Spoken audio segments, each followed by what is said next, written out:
후보자가 또 가족 부동산 소유 내역, 그다음에 자녀 장학금 내역 등에 대해서 모두 개인정보를 이유로 해서 자료 제출을 거부하고 있다. 이렇게 국민의힘이 밝히고 있습니다.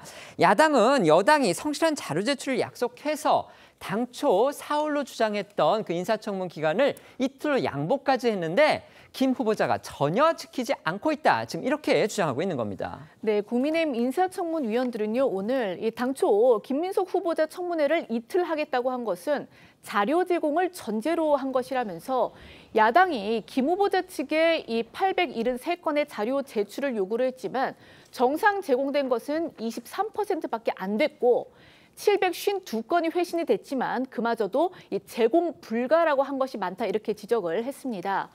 야당은 후보자가 이 개인정보 제공 동의를 하지 않아서 대법원 등 각 유관부처에서도 자료를 넘기지 못하는 실정이라고도 했는데요. 일례로 국민의힘은 이 김 후보자의 자녀 유학자금 의혹을 알아보기 위해서 해외 송금 내역, 생활비, 기숙사비 송금 기록 이런 것들을 요구를 했지만 개인정보보호법과 인사청문회법에 따라서 제출하기 어렵다라는 답변이 왔다고 전했습니다.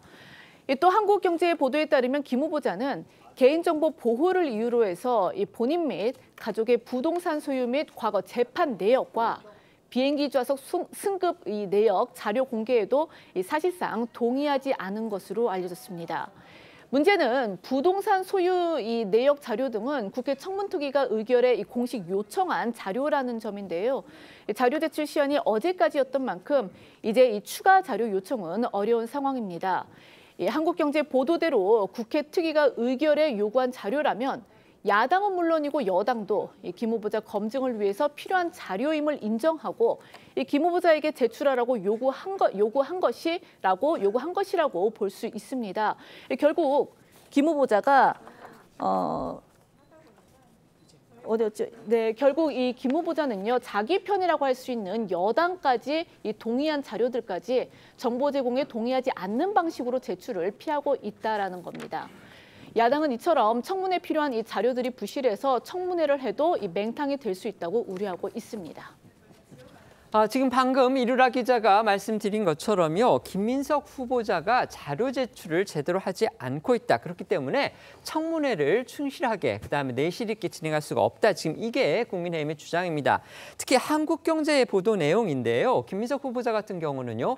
국회 인사청문특위가 공식적으로 제출을 요구한 그 자료까지 일부 내놓지 않고 있다고 합니다. 그 이유는 개인 정보이기 때문에 김 후보자가 동의를 해야 그 제출을 요구받은 기관들이 자료를 국회에 낼 수 있는데 김 후보자가 거기에 동의를 하지 않고 있다는 겁니다. 결국 자기 편이라고 할 수 있는 여당에서까지 동의한 그 자료들조차도 지금 내지 않고 있다. 이게 지금 국민의힘의 주장이고 또 일부 언론의 보도인 겁니다. 어떻게 보십니까?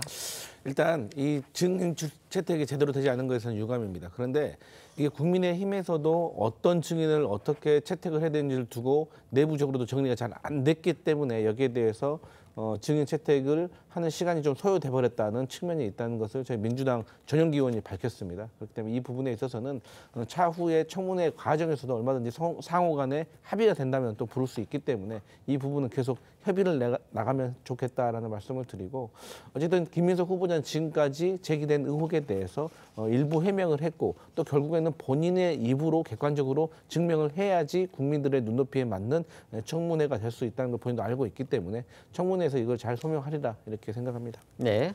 이런 식이면 청문회가 왜 필요한가에 대한 아마 국민적 의문이 커질 것 같습니다. 우리나라에 지금 개인정보보호법이 굉장히 엄격하게 돼 있습니다. 즉 개인이 어떤 동의하지 않을 경우에 자료 제출을 못하게 돼 있는데, 사실 미국 같은 경우는 연방윤리청에서 사실 이런 부분들을 다 살펴볼 수 있게 되어 있거든요.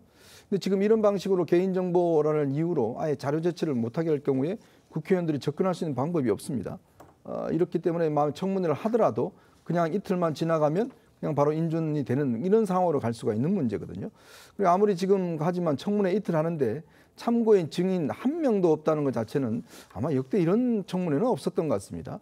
자, 지금이라도 제가 볼 때는 이게 이렇게 청문회 될 경우에 이 김민석 후보자가 총리가 된다 하더라도 국민적 신뢰라든지 얻기에는 굉장히 부족한 측면이 있지 않겠습니까? 네. 지금이라도 저는 빨리 개인정보 이 합의된 부분에 한해서라도 빨리 어떤 본인이 허락을 해서 자료를 좀 줄 수 있도록 하는 것이 청문회를 하는 그런 근본 취지에 맞지 않겠나 싶습니다.